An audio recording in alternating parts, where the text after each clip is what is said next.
ஞானானந்தமயம் தேவம் நிர்மலஸ்படிகாகிருதிம் ஆதாரம் சர்வ வித்யானாம் ஹயக்ரீவம் பாஸ்மகே. நேயர்கள் அனைவருக்கும் அஸ்ட்ரோகே செய்யுங்கன் பணிவான நமஸ்காரங்கள். வக்ர சனி பயிற்சி. சனி பகவான் அப்படின்னு சொல்லும் பொழுதே துலாத்தில் உச்சம் பெறுறதும் மேஷத்தில் நீச்சம் பெறக்கூடிய ஒரு கிரகம். துலாத்தில் உச்சம் பெறுறதுனால சமமாக பார்க்கக்கூடியவர், நன்மை தீமை ரெண்டு விஷயத்தையும் சமமாக கொடுக்கக்கூடியவர். அது தவிர உங்களுடைய கர்மாவுக்கு ஏற்றாற்போல் கர்ம பலன்களை கொடுக்கக்கூடியவர். சனி பகவான் அப்படின்னு சொல்லும்போது மகர கும்ப ராசிக்கு அதிபதியாகவும் காலபுருஷ தத்துவத்தின் 10-11 வீடுகள், அதாவது தொழில் ஸ்தானம் மற்றும் லாபஸ்தானத்திற்கு அதிபதியாகவும் சொல்லப்படுறது. கர்மகாரகன், ஆயுள்காரகன், அதை தவிர உங்களுடைய தொழில் சம்பந்தமான விஷயங்களுக்கு காரகத்துவம் பெறக்கூடிய கிரகம். அப்படின்றதுனால சனி பகவானுடைய பெயர்ச்சியோ சனி பகவானுடைய வக்கரமோ மிகப்பெரிய மாற்றத்தையும் ஏற்றத்தையும் மிகப்பெரிய ஒரு அதிர்வை கொடுக்கக்கூடியதாக இருக்கும். பொதுவாக சனி பகவான் அப்படின்னு சொல்லும் பொழுதே அவர் 7.5 சனி, அஷ்டமத்து சனி, அல்லது அர்த்தாஷ்டம சனி, இந்த மாதிரியான விஷயங்களை தான் பேசுவோம். இப்போ வக்கரகதியில் வந்திருக்கார். வக்கரகதி அப்படின்னா என்ன அப்படின்னா, சூரியனுக்கும் சனிக்கும் உண்டான இடைவெளி அதிகமாகும் பொழுதும் அதாவது சனி பகவான் அவருடைய ஆர்பிட்டில் சுற்றிட்டே இருப்பார், சூரிய பகவானும் போயிட்டுருக்கும்பொழுது அவருடைய இடைவெளி கொஞ்சம் அதிகமாகும். அதனால் பின்னோக்கி செல்வது போல் தெரியுமே தவிர அவர் பின்னோக்கி போக மாட்டார். பொதுவாகவே எல்லா கிரகங்களுக்கும் இந்த வக்கரகதி உண்டு. ஆனால் சூரியன், சந்திரன், ராகு, கேது இந்த 4 கிரகங்களுக்கு கிடையாது. இந்த சனி பகவானும் சரி, குரு பகவானும் சரி, சுக்கிரன், புதன், செவ்வாய் இந்த கிரகங்களுக்கு வக்கரகதிகள் உண்டு. 5 கட்டம் தாண்டி போனாலே, ராசியிலேயே 5 கட்டம் தாண்டி போனாலே பொதுவாகவே வக்கரம் அடையக்கூடிய, சூரியனுக்கு 5 கட்டம் தாண்டி போகக்கூடிய காலகட்டத்தில் வக்கரகதி அடையும். வக்கரகதி அடையும் பொழுது என்ன ஆகும் அப்படின்னா, கொடுக்கக்கூடிய பலனை பாதியாகவோ அல்லது முழுமையாகவோ குறைத்து கொள்ளக்கூடிய வாய்ப்பு உண்டு. இல்லை என்றால் அதிகமாக கொடுக்கக்கூடிய வாய்ப்பு உண்டு. 2 பக்கமும் இருக்கும். அதனால் எந்த ஜாதகத்துக்கு தசாபுக்தி அந்தரம் சூக்ஷ்மம் எப்படி இருக்குன்றதையும் பார்த்து, அந்த கோச்சாரம் எப்படி வேலை செய்கிறதுன்றதை பார்த்து தான் பலன் சொல்லணும். சனி பகவானை பொறுத்தவரையிலும் இப்பொழுது 19/6/2024 அப்போது வக்கரகதி அடைகிறார். வக்கரகதி அடையும் பொழுது கும்பராசியில் சதய நட்சத்திரம் 3ஆம் பாதத்தில் இருக்கார்.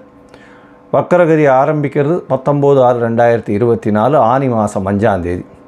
4/11/2024 கிட்டத்தட்ட ஒரு 139 நாள் வக்கரகதியிலிருந்து அவர் திருப்பியும் நேர்முகமாக செல்கிறார். அதாவது கிளாக் வைஸில் வலப்பக்கம் செல்ல போக ஆரம்பிக்கிறார். இந்த காலகட்டமான 139 நாளில் பார்த்தோன்னா கும்பராசியிலேயே தான் இருக்கார், சதய நட்சத்திரத்திலே தான் இருக்கார். சரி, அப்போ என்ன பெரிய மாற்றம் வந்துட போகிறது அப்படின்னா, சதய நட்சத்திரம் 3ஆம் பாதத்திலிருந்து 2ஆம் பாதமும் 2ஆம் பாதத்திலிருந்து 1 பாதமும் வரக்கூடிய காலகட்டமாக இருக்கும். ஐப்பசி மாதம் பார்த்திங்கன்னா 11ஆம் தேதி அன்னைக்கு அவர், அதாவது ஐப்பசி மாதத்தப்போ மாறும்பொழுது 4/11/2024 அப்போது வக்கரகதி நிவர்த்தியாகி அதுக்கப்புறம் சனி பகவான் போகிறார். இந்த காலகட்டம் பார்த்தாலேயானால் சதயம் 3ஆம் பாதத்தில் கிட்டத்தட்ட 2 மாதம், அதாவது 61 நாள் இருக்கார். சதயம் 2ஆம் பாதத்தில் கிட்டத்தட்ட 47 நாட்கள், 1.5 மாதம் இருக்கார். அதுக்கப்புறம் 1 மாதம், அதாவது ஒரு 31 நாள் சதயம் 1ஆம் பாதத்தில் இருக்கார். அதனால் பலன்கள் சொல்லும் பொழுது இந்த 3 விஷயங்களை வைத்து பலன்களை சொல்லுவோம். இது எப்படி சிறந்ததாகும் அப்படின்னா, நவாம்ச கட்டத்தில் போகும்பொழுது சதயம் 3ஆம் பாதம் கும்பத்திலையும், சதயம் 2ஆம் பாதம் மகரத்திலையும், சதயம் 1ஆம் பாதம் தனுசுலையும் வரும். எதனால் நவாம்ச கட்டம் முக்கியம் அப்படின்னா, நவாம்ச கட்டத்தில் பார்வை பலன்கள் கிடையாது, அதிக்பலம் அதெல்லாம் கிடையாது. இருந்தாலும் நவாம்ச கட்டத்தில் கிரகங்கள் இருக்கக்கூடிய நிலையை வைத்து, அதாவது எந்த ராசியில் இருக்கிறதோ நவாம்சத்தில் அந்த ராசிக்கு உண்டான விஷயங்களை சொல்லும். அதில் ஒரு ரொம்ப முக்கியமான விஷயம் என்ன அப்படின்னா, இந்த சுபர்னுடைய ராசிகளில் நவாம்ச கட்டத்தில் தீய கிரகங்கள் இருந்தாலும் புஷ்கர நவாம்சம் அப்படின்னு சொல்லக்கூடிய ஒரு பெரிய விசேஷம் உண்டு. ராகுவுக்கே தனுசுல ராகு இருக்கும் பொழுது புஷ்கர நவாம்சம் உண்டு அப்படின்னு சொல்லக்கூடியது. அதனால் சுபர்களின் வீட்டில் இருக்கக்கூடிய காலகட்டத்தில் எந்த ஒரு அசுப கிரகங்களும் புஷ்கர நவாம்சம்னு ஒரு பெரிய ஏற்றத்தை கொடுக்கறதுனால அதை வைத்து பலன் சொல்லக்கூடிய விஷயம் நிச்சயமாக வரும். இப்போ பார்த்தலையானால் பொதுவாக சனி பகவானை பொறுத்தவரையிலும் கர்மகாரகன்னு சொல்கிறோம். இந்த கர்மகாரகன், ஆயுள்காரகன், வேலைக்கு ரொம்ப முக்கியமானவர், தொழிலில் அபிவிருத்தி, தொழிலில் ஏற்றம் இறக்கம் இது எல்லாத்தையும் சொல்லக்கூடியவர். இந்த சனி பகவானுக்கு என்னென்ன பிரீத்திகள் பண்ணலாம்? சிலருக்கு சனி பகவான் சனி நல்லபடியாக இருக்க மாட்டார், அவருக்கு என்ன பிரீத்தி பண்ணலாம் அப்படின்னா, அருகில் இருக்கக்கூடிய எளிய பரிகாரம்னு சொல்லக்கூடியது முதல்ல அவருடைய காயத்ரி மந்திரம் சொல்கிறது. அதாவது ஓம் காகத்வஜாய வித்மஹே கட்கஹஸ்தாய தீமஹி தன்னோ சனி பிரசோதயாத்து அப்படின்றது. ஓம் காகத்வஜாய வித்மஹே கட்கஹஸ்தாய தீமஹி தன்னோ சனைஷ் பிரசோதயாத்து அப்படின்றது. இதில் ஏதாவது ஒரு மந்திரத்தை ஒரு நாளைக்கு 8 தரம் ஜெபம் பண்ணுறது மூலியமாக சனி பகவானுக்கு உண்டான தொல்லைகளிலிருந்து விடுபடலாம். சரி, இதை தவிர கொஞ்சம் பெட்டராக இருக்கிறது அப்படின்னா சனிக்கிழமை அருகில் இருக்கக்கூடிய நவகிரகத்தில் போய் சனி பகவானுக்கு எல் தீபம் போட்டுட்டு வர்றதும் 8 பிரதட்சணம் பண்ணிட்டு வர்றதன் மூலியமாக சனீஸ்வரனுடைய பிரச்சனைகளிலிருந்து தீர்வு வரலாம். அதை விட கொஞ்சம் பெட்டராகனா டெய்லி காகத்திற்கு சாதம் வைக்கிறது, சுரசாதம் வைக்கிறதன் மூலியமாக சனீஸ்வரனுடைய பிரச்சனைகளிலிருந்து தீர்வு காணலாம். ஏழை எளிய மக்களுக்கு, அதாவது ஃபிசிக்கலி சேலஞ்சாக இருக்கக்கூடிய கால் ஊனமுற்று இருக்கக்கூடியவர்களுக்கு இரும்பு தானம், அதாவது அவங்களுக்கு இரும்பு சக்கர வாகனமோ இல்லைன்னா காலில் போட்டுக்கக்கூடிய ஷூஸ் மாதிரி வாங்கி கொடுக்குறதோ இந்த மாதிரியான விஷயங்கள் பண்ணும்பொழுது நல்ல ஒரு மாற்றங்கள் உங்களுக்கு வரும். தோல் சம்பந்தப்பட்ட, அதாவது பர்ஸு, அது ஷோல்டர் பேக், அதை தவிர காலில் போட்டுக்கிற ஷூஸ் இதெல்லாம் துப்புரவு தூய்மை பணியாளர்கள், கீழ்த்தட்டு வேலை செய்பவர்கள், உடல் உழைப்பு செய்பவர்களுக்கு வாங்கி கொடுக்கறதன் மூலியமாக நிச்சயமாக ஒரு ஏற்றம் கிடைக்கும். பொதுவாகவே பார்த்திங்கன்னா இந்த சனீஸ்வரன் அப்படின்னு சொல்லக்கூடிய சனி பகவான் ஒரு ராசியிலிருந்து அடுத்த ராசிக்கு போகிறதுக்கு ஒரு 2.5 வருஷம் ஆவார். 1 டிகிரி நான் தாண்டணும் அப்படின்னா 1 மாதம் ஆகும். அதனால தான் சனி பகவானை பொறுத்தவரையிலும் பார்த்தோம்னா 7.5 சனின்னு சொல்லும்போது 3 கட்டத்தில் 3 ராசியில் போகிறத நம்ம ஒரு ராசிக்கும் 2.5 வருஷம் கணக்கு பண்ணி 7.5 மாதம் சொல்கிறோம், 7.5 வருஷம் சொல்கிறோம். இப்போது கிட்டத்தட்ட 139 நாள் அவர் வக்கரகதி அடைஞ்சு திருப்பியும் வக்கர நிவர்த்தியாகி 139ஆம் நாள் வக்கரகதி நிவர்த்தியாகிறார். அதாவது 4/11/2024 வக்கர நிவர்த்தி. இந்த காலகட்டம் வரலும் சனி பகவான் இருக்கக்கூடிய நட்சத்திர பாதத்தில் என்னென்ன விளைவுகளை மாற்றங்களை ஒரு ராசிக்கும் ஏற்படுத்தி செய்வார் அப்படின்றத ஒரு ராசியாக மேஷம் முதல் மீனம் வரை இப்போ பார்க்கலாம். அதற்கு முன்னாடி என்னுடைய மொபைல் நம்பர் கீழே ஸ்க்ராலிங்கில் போயிட்டு இருக்கோம். உங்களுக்கு அஸ்ட்ராலாஜிக்கல் கன்சல்ட் தேவைப்பட்டதுன்னா எனக்கு ஃபோன் பண்ணுங்க. என்னுடைய கட்டணம் என்னென்னு சொல்கிறேன். உங்களுடைய date, time, place of birth, உங்களுடைய பிறந்த, அதாவது உங்களுடைய பெயர், உங்களுடைய தாய் தகப்பன் பெயர் அனுப்பிச்சி வச்சிங்களே, ஏன்னால் உங்களுடைய ஜாதகத்தை போட்டு சந்தி இருக்கா அப்படின்றத செக் பண்ணிவிட்டு, அதாவது சந்திரனுடைய பாத சந்தி இருக்கா, இல்லைன்னா நட்சத்திர சந்தி இருக்கா, இல்லை லக்ன சந்தி இருக்கா அப்படின்றத எல்லாத்தையும் அசஸ் பண்ணிவிட்டு அதற்கு பிறகு உங்கள் ஜாதகத்தை போட்டுட்டு உங்களோட பேசுகிறதுக்கு நான் அப்பாயின்மெண்ட் தரேன். அதற்கு ஏற்ற மாதிரி நம்ம டிஸ்கஸ் பண்ணலாம்.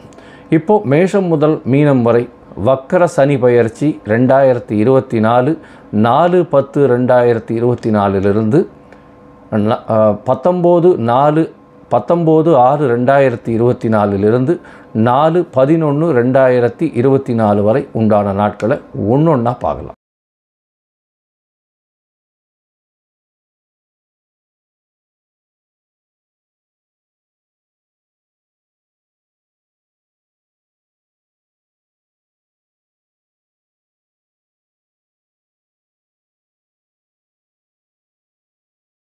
தனுசு, மூலம், பூராடம், உத்திராடம் இந்த 3 நட்சத்திரம் 9 பாதங்களை கொண்ட ராசி. ராசியின் அதிபதி அப்படின்னு சொல்லக்கூடிய ஒரு குரு பகவான் உங்களுடைய ராசிக்கு 3ஆம் இடத்துல சனி பகவான் இருக்கார். இப்போ சனி பகவான் 19/6/2024 வக்கரகதி அடையக்கூடிய காலகட்டமாக இருக்குது. வக்கரகதி அடைந்தாலும் அவர் அடுத்த ராசிக்கு பெயரில், ஆனால் அதே நட்சத்திரத்தில், அதாவது சதய நட்சத்திரத்திலே இருக்கக்கூடிய காலமாக இருக்குது. 19/6/2024 அவர் வக்கரகதி அடைகிறார். இதன் மூலியமாக ஒரே நட்சத்திரம் சதயம் 3ஆம் பாதம், 2ஆம் பாதம், 1ஆம் பாதம்னு இந்த 3 பாதத்தில் மட்டுமே ஒரு பயிற்சியாளர், அதாவது வக்கரகதி அடைகிறார். இதில் என்ன பலன்கள் அப்படின்னு பார்க்கும்போது 3ஆம் இடத்தில் இருக்கக்கூடிய சனி பகவான் சதய நட்சத்திரம் 3ஆம் பாதம் காற்று ராசியில் இருக்கக்கூடிய காலகட்டம், அதாவது 2 மாதம் இருக்கார். அதாவது 19/6 19/8/2024 வரலும் உண்டான காலகட்டம் வரலும் நவாம்சத்திலையும் கும்பத்திலே இருக்கிறதுனால வர்க்கோத்தமம் பெற்று இருக்கிறது பெரிய ஏற்றம். இந்த காலகட்டத்தில் உங்களுடைய முயற்சிகள் எல்லாமே வெற்றி பெறும். அதுவும் இந்த இது காற்று சம்பந்தமான விமான ஊர்தி, அதை தவிர ஏரோப்ளேன், ஹெலிகாப்டர் இந்த மாதிரியான விஷயங்கள், இந்த ட்ரோன்ஸு இந்த மாதிரி செய்கிறவங்க, சேட்டலைட்ஸு, அதை தவிர சேட்டலைட் மூலியமாக எடுக்கக்கூடிய படங்கள், அதை தவிர கேமராஸு, நிழல் படங்கள் இதெல்லாம் வேலை செய்கிறவங்க, என்ன சொல்கிறது, இது அதாவது செக்யூரிட்டி கார்ட்ஸு, அதாவது இன்டெலிஜென்ஸ் ரிப்போர்ட்னு சொல்லுவாங்க இல்லையா, இன்டெலிஜென்ஸ் செக்யூரிட்டி கார்ட்ஸ், இவங்களுக்கெல்லாம் பெரிய ஏற்றம் கிடைக்கக்கூடிய காலகட்டமாக இருக்குது. அதுவும் இந்த உளவுத்துறை மற்ற இந்த மாதிரியான சம்பந்தத்தில் இருக்கக்கூடியவர்களுக்கு பெரிய ஏற்றம், போலீஸு, ஐஏஎஸ், ஐபிஎஸ் இந்த மாதிரி ஏரியாஸில் இருக்கவங்களுக்கு பெரிய ஏற்றமான காலமாக அமைய போகிறது. ஏன்னா இந்த 2 மாதம் பார்த்தீங்கன்னால் நீங்கள் நினைத்த காரியங்கள் நடக்கும். அதாவது எடுத்த விஷயங்கள் எல்லாமே முடியக்கூடிய காலகட்டமாக அமைய போகிறது. இந்த 19/6 19/8 வரலும் 8/2024 வரலும் பார்த்தீங்கன்னா உங்களுடைய முயற்சிகள் எல்லாமே வெற்றி பெறக்கூடிய காலகட்டமாக அமைய போகிறது. அதற்கு பிறகு பார்த்தீங்கன்னா இந்த 2 மாதத்துக்கு அப்புறம் அடுத்த ஒரு 1.5 மாதம், அதாவது 19/8 4/10/2024 வரலும் உண்டான காலகட்டத்தில் மகரத்தில் அதாவது நவாம்சத்தில் மகரத்தில் சதயம் 2ஆம் பாகத்தில் இருக்கக்கூடிய காலகட்டம். இது நில ராசியாக இருக்கிறதுனாலையும் பெண் சனியினுடைய வீடாக இருக்கிறதுனாலையும் சில பேச்சில் ரொம்ப கவனமாக இருக்கணும். பேச்சின் மூலியமாக பிரச்சனைகள் வரக்கூடிய வாய்ப்புகள் நிச்சயமாக உண்டு. பணவரவிற்கு பஞ்சம் இருக்காது. தொழிலில் அபிவிருத்தி இருக்கக்கூடிய காலகட்டம். இருந்தாலும் பார்ட்னர்ஷிப்பை நம்பாமல் இருக்கிறது ரொம்ப நல்லது. ஏன்னா பார்ட்னர்ஷிப்பில் ஏமாற்றங்கள் வரக்கூடிய வாய்ப்புகள் நிச்சயமாக இருக்கும். தொழிலில் அபரிமிதமான இன்வெஸ்ட்மெண்ட்ஸ் வெளியிலிருந்து வரக்கூடிய வாய்ப்புகள் நிச்சயமாக இருக்கும்.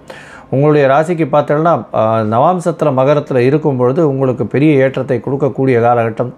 பணவரவிற்கு எப்பொழுதும் பஞ்சம் இருக்காது. குடும்பத்தில் சிறு சிறு சச்சரவுகள் இருக்கக்கூடிய காலகட்டமாக அமைய போகிறது. உங்களுடைய ராசிக்கு பார்த்தீங்கன்னா ராசியிலேயே சனி பகவான் நவாம்சத்தில் உட்கார போகிறார். இது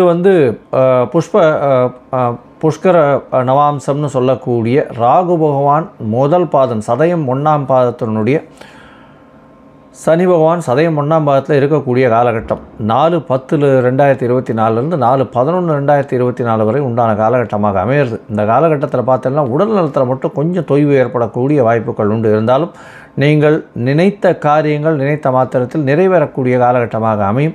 எது எடுத்தாலும் வெற்றி பெறக்கூடிய காலகட்டமாக அமைய போகிறது. இந்த காலகட்டத்தில் பார்த்தீங்கன்னால் நீங்கள் நினைத்ததை எடுத்தது நிச்சயமாக முயற்சிகள் மூலியமாக வெற்றி பெறக்கூடிய வாய்ப்புகள் மிகவும் அதிகமாக இருக்கும். இந்த காலகட்டத்தில் உங்களுடைய உடல்நிலையில் மட்டும் சற்று கவனமாக இருங்க. ஏன்னா உங்களுடைய ராசிநாதன் கோச்சார பிரகாரம் 6ஆம் இடத்துல மறையிறதும், சனி பகவான் அவர் நவாம்ச பிரகாரம் உங்களுடைய ராசியிலேயே இருக்கிறதும் உடல் நலத்தை கொஞ்சம் தொய்வை ஏற்படுத்தக்கூடிய வாய்ப்புகள் மிகவும் அதிகம். இந்த 1 மாதம் ரொம்பவும் ஜாகிரதையாக இருங்க. யாரிடமும் தேவையற்ற வார்த்தைகள் வீண் வம்புகளுக்கு போக வேண்டாம். பொறுமையாக இருக்கிறது நல்லது. கடின உழைப்பு கொஞ்சம் அதிகமாக வரும். ஜாகிரதையாக இருங்க. மென்டல் ஸ்ட்ரெஸ்ஸு, ஃபிசிக்கல் ஸ்ட்ரெஸ்ஸு இதெல்லாம் ரொம்ப அதிகமாக இருக்கும். அதனால் இந்த வக்கர சனி பெயர்ச்சி உடல் நலத்தை கெடுக்கக்கூடியதாக இருக்கும். கொஞ்சம் ஜாகிரதையாக இருக்கலாம். பணவரவிற்கு உங்களுடைய தொழிலில் அபிவிருத்தி இதெல்லாம் நல்லபடியாக இருக்கும். வெளிநாடு போயிட்டு வரக்கூடிய வாய்ப்புகள் கண்டிப்பாக வரவேற்கும் அப்படின்றது சொல்கிறேன். நீங்கள் தேனி அருகில் இருக்கக்கூடிய குச்சனூரில் இருக்கக்கூடிய சனி பகவானுடைய கோவிலுக்கு ஒரு தரம் இந்த 140 நாளில் 139 நாளில் போயிட்டு வர்றதன் மூலியமாக உங்களுக்கு வரக்கூடிய எல்லா விதமான கஷ்டங்களும் போகக்கூடும் அப்படின்றத சொல்கிறேன்.